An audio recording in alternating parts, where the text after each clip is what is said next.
Have you, yes, you, ever wanted to design a sticker? Whether it be a gift for a friend, something you want to display for yourself, or even to sell? People always think, oh, it's easy. All I gotta do is draw the sticker, print it out, and boom! A sticker! Perfect to put on things! Sometimes, sadly, it's not that simple, as much as I wish it was. Hi, my name is HexingVulpix, your local artist, animator, and sometimes sticker producer.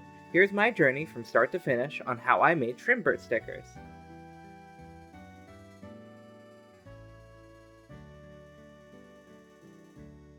So first things first, you have to come up with the idea of what you want your sticker to be. It could be as simple as one of your favorite characters, an inside joke, or even an OC, but you need a good design idea to make a strong sticker. For me, I knew I wanted to take Shrimpert, my little shrimp guy, and have him do some silly things. Who is Shrimpert, you ask, dear viewer? Well, he's a little shrimp I drew who is in love with this shark on my sticker sheet, that my friends and I fell in absolute love with.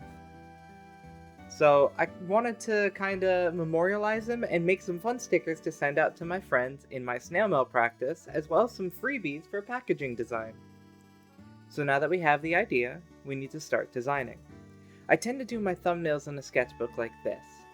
So to go over my basic idea with the Shrimpert stickers, my design process tends to be a little bit all over the place. Obviously, you see me starting off with some thumbnails in my sketchbook, which is funny because as I watch this footage back now, I see how fucking shaky it is because I didn't realize that my tripod and my table were right next to each other. But the way that I like to start is, as long as I've got a basic design, I'll go ahead and sketch them out in a bunch of different poses and pull up some Pinterest boards of some things that would be good for freebies. I knew while designing these stickers that I wanted to have a shrimp frying rice sticker based off of, well, the meme. So that was one of the first ones I wanted to tackle. The You Got This freebie that ended up being the first one I sketched ultimately was a little fun idea I did for someone who was going through a rough situation while I was just kind of doing a warm-up for the day. So I sent it to them as a joke and was like, wait, but that'd be cute as a sticker and it's multi-purpose. So sometimes your best designs just come to you when you least expect them. Otherwise, a lot of these other stickers you're just seeing me kind of play around and toy with, ultimately. Uh, Ultimately, when it comes to design, sometimes I just throw things at the wall and see what sticks. And a lot of the freebies were in that process. What you're not seeing here are my thumbnails for the career line of stickers, which you'll actually see me lining and coloring in a moment. Those guys were more so based off of what I saw as more prominent or chosen career paths and the ideals that face them.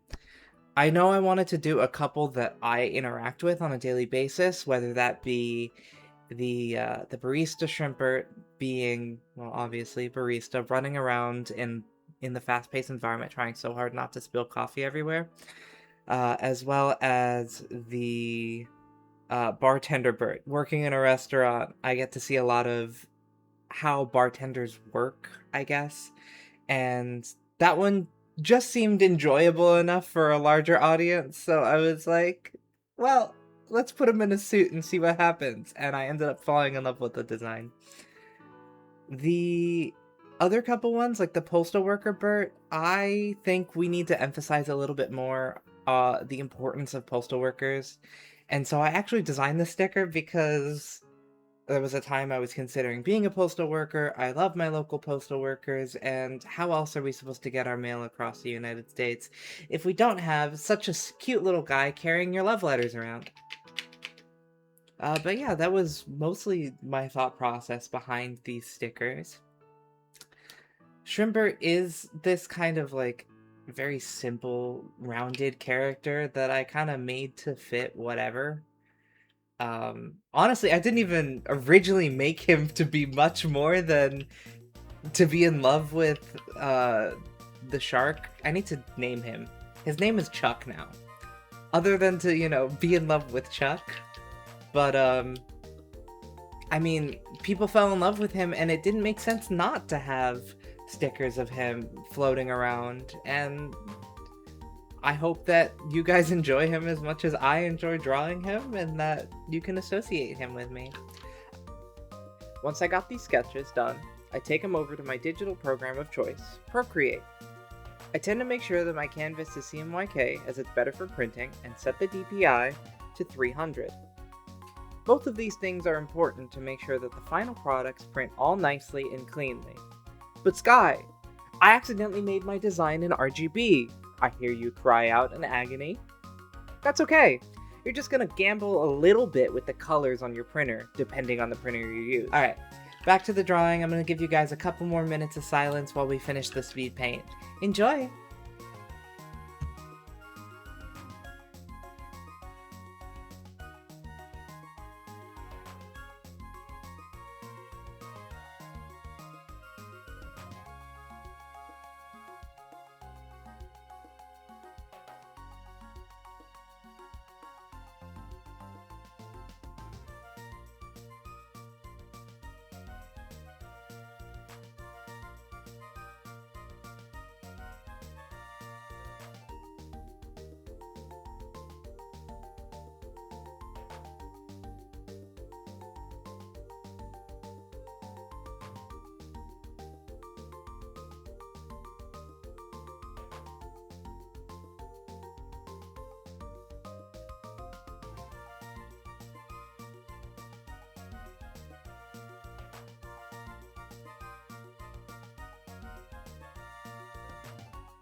Once you're done with the design, it's time to make the border. The best way to do that depends on your access to certain programs, but I currently use Clip Studio's outline feature. Whoa, wait. Editing Sky here to come in and tell you that that is no longer the case. I've switched over to using Silhouette Studio and never made a tutorial on how to do so in Clip. So you might see some footage of me doing one of the borders in Clip just to show you how it works, but I'm also going to put our updated method in just a moment, or after the Clip tutorial if I do decide to put it in, or right now. I guess you'll see in just a moment, but that's a future Editing Sky problem. Alright, back to the video. To do so, open your final image in Clip Studio, place them in and make your outline using the border tool in Clip. You may need to fiddle around with the settings to get them to fit your exact sticker, but it should be able to give you the result you need. If you have any random white dots lying around, it may be because you have small pixels left over from the drawing process, but don't worry, you can just erase them and they'll go away. Now for the tutorial of how to do this in Silhouette Studio. First, you want to open a new document on Silhouette Studio. Then, as I always like to do when I create the outline around the stickers, I will set up my print and cut settings. Here are my print and cut settings that I personally use on the screen right now. Then you want to make sure that you import your image and change the setting of the size of the image for one of them to be the length or height that you want your sticker to be. That will automatically resize it so that you can fit it onto the page better. Make sure that you don't put any of the stickers inside of the actual grid along the edges near where the registration marks are, or else your machine might have some trouble registering each sticker. Once you're done with that, the next best thing to do is to go to the offset tool. Depending on the sticker type, you might have an offset that is a little bit larger or smaller overall. For these stickers, I used an offset of 0.9, if I remember correctly. If that's wrong, you'll see the correct number on screen just about now.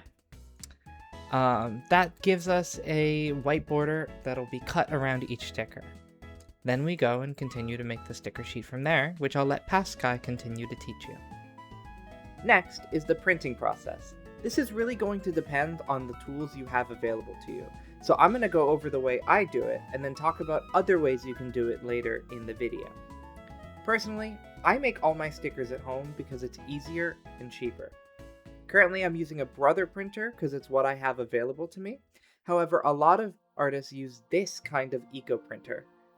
But some of my friends in the past have had issues with it, so I recommend you do your research. I also use a Silhouette Cameo 3 for all my sticker cutting, and I can't recommend them enough.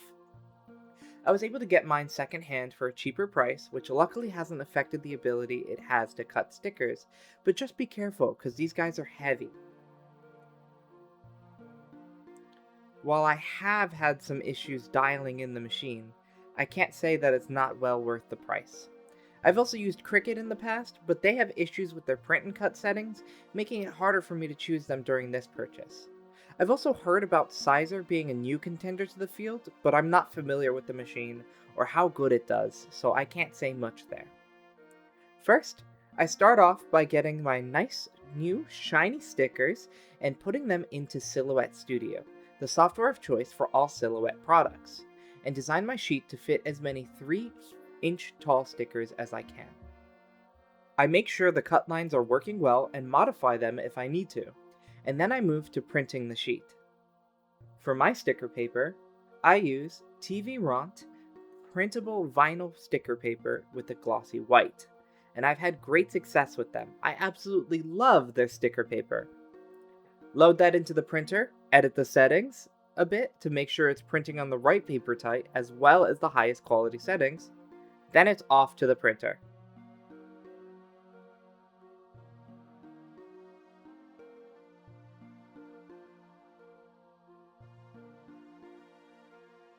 Once they're done, and this is the most important part, so make sure not to skip this step, you have to let it sit in a drawer unable to get dust for 24 hours from when you print.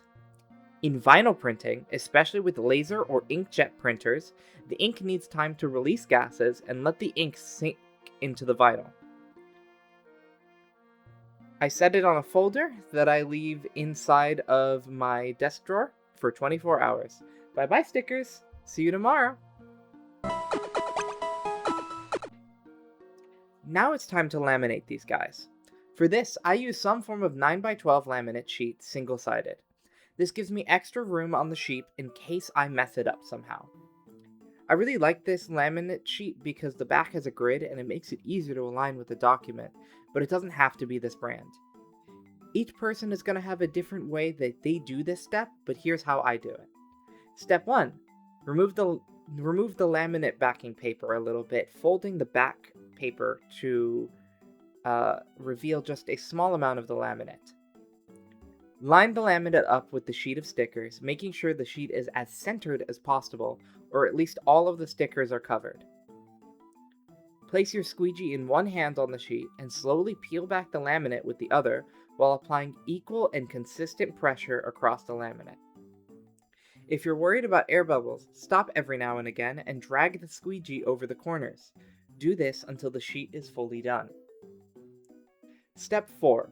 Cut off the excess laminate with an X-Acto blade or craft blade, just something precise. Step 5. Profit.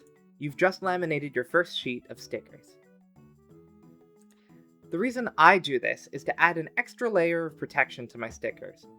Have air bubbles or other problems with the application process? Depending on where they are, you can sometimes cut them with your X-Acto and not need to worry about them affecting the quality of your stickers. Just make sure to do your best and try not to go too fast. You'll find how your laminate works. Next, set the sheet on the mat, aligning it with the edges of the mat, load it in, and set it to cut. Here are my cut settings for die cut and kiss cut stickers for the silhouette using an auto blade, but it will definitely take you some time to figure out what's best for you. The silhouette now has its stickers going, and once it's done, we'll have some gorgeous stickers to display or even offer as freebies. I will admit, cutting stickers for a long time with the silhouette can be quite loud, so I recommend some headphones or putting some music on in the background to drown out the noise. Also, remember to clean out your blades. If they have any sort of fibers in there, it may damage the blade or make the cutting process less accurate, so keep that in mind. If you don't have access to a printer or silhouette, don't worry. There are still some options for you. Whether you decide to do this for yourself or as a business, there are plenty of solutions. First thing you can always do is outsource if you want to. It will be expensive and you will generally have to purchase a large quantity to make it worth it, but it can be worth it depending on your fan base or the application you're going for, especially if you're not willing to deal with all the maintenance and upkeep it takes to have your own devices. For that, I recommend Vinyl Disorder or Vogue Race. Both my friends and I have used them and have nothing but good things to say about them. Otherwise, you can see if a local print shop might be able to work with you to do small quantities of stickers. You might just pay a premium. If you don't have a printer and still want to do some form of sticker design, you can always use the printable vinyl that I recommended and draw directly on it before laminating and hand cutting the sticker out with either an X-Acto blade or a pair of scissors, whatever you have on hand. This is a good way to try and get into the sticker business, but it's not very repeatable. You would just be selling one-off sticker designs, which isn't the worst thing, but it may provide a level of unpolish that some customers or applications may not be used for, so proceed with caution. Anyways, that's my process of designing a sticker and everything that goes into the final product that you sometimes receive. If you liked this video, please don't forget to subscribe and hit that like button. And if you want more tips or to see more stuff like this from me, go get yourself some cool art from my Etsy shop here. And let me know in the comments down below. I'd love to be able to continue to do this. Thank you guys for watching, and I hope you have a wonderful rest of your day. More videos to follow soon. Bye bye!